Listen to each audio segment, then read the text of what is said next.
Hello friends, welcome back to my channel. நம்ம இன்றைக்கி வந்து வாழைப்பூ பொரியல் எப்படி பண்ணலாம்னு பார்க்கலாம். முன்னாடி நம்ம ஃபஸ்ட்டு கொஞ்சம் தயிரும் அது கூட கொஞ்சம் தண்ணியை மிக்ஸ் பண்ணி ரெடியாக வச்சுருக்கலாம். நம்ம வந்து பூவை கட் பண்ணி அதில் தான் போட்டு சோக் பண்ணி வைக்கணும். அப்படி வைக்கிறதுனால வந்து அந்த பூ வந்து கருத்து போகாமல் இருக்கும்.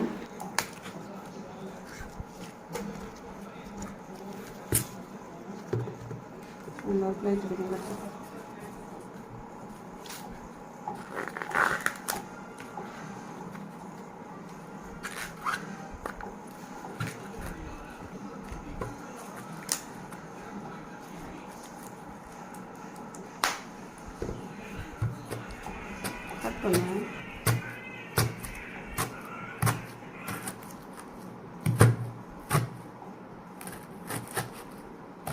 கட் பண்ணுங்க.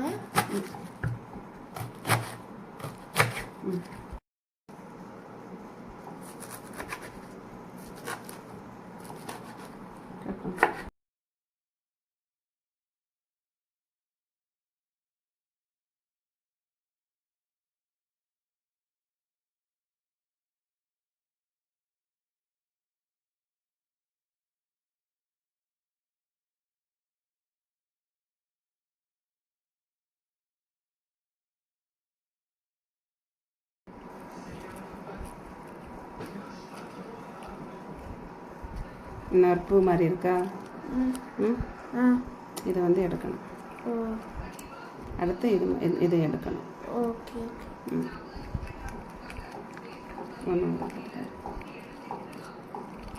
என்ன இருக்கா ஒரு மாதிரி? ஆமாம். கரெக்டாக காட்டு கேமரா. கட் பண்ணு.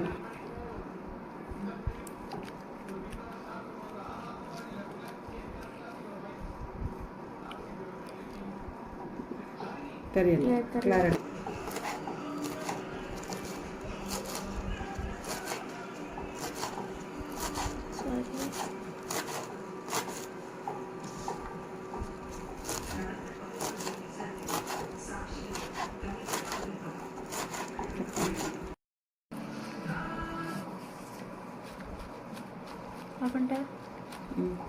இப்போ நம்ம கட் பண்ணி வச்சுருக்கிற வாழைப்பூவில் கொஞ்சம் மஞ்சள் தூள், கொஞ்சம் சால்ட்டு, கொஞ்சம் தண்ணி ஊற்றி அதை நம்ம வந்து குக் பண்ண வைக்கலாம்.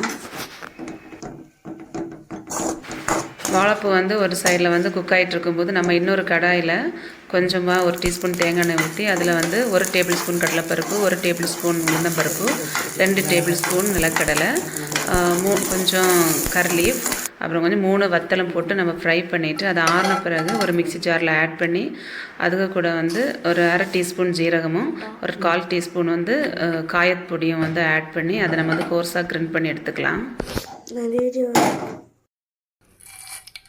இப்போ ஒரு கடாயில் வந்து கொஞ்சம் தேங்காய், ஒரு 1/2 டீஸ்பூன் கடுகு, 1/2 டீஸ்பூன் உளுந்தம்பருப்பு, ஒரு 10-15 சின்ன வெங்காயத்தை போட்டு நம்ம ஃப்ரை பண்ணிவிட்டு கொஞ்சம் கருவேப்பிலையும் ஆட் பண்ணிக்கலாம். அது கூட பாயில் பண்ணி வச்சுருக்கிற நம்ம அந்த வாழைப்பூவை வந்து இதில் ஆட் பண்ணி நல்லா ஃப்ரை பண்ணி எடுத்துக்கலாம்.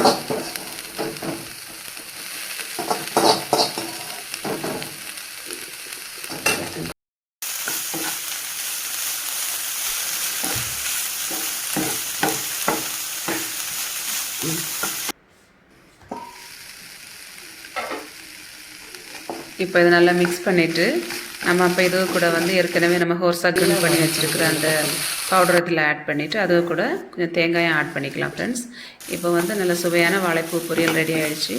இந்த வீடியோ உங்களுக்கு பிடிச்சிருந்தா லைக் பண்ணுங்கள், ஷேர் பண்ணுங்கள், மறக்காமல் எங்கள் சேனலை சப்ஸ்கிரைப் பண்ணுங்கள். தேங்க்ஸ்.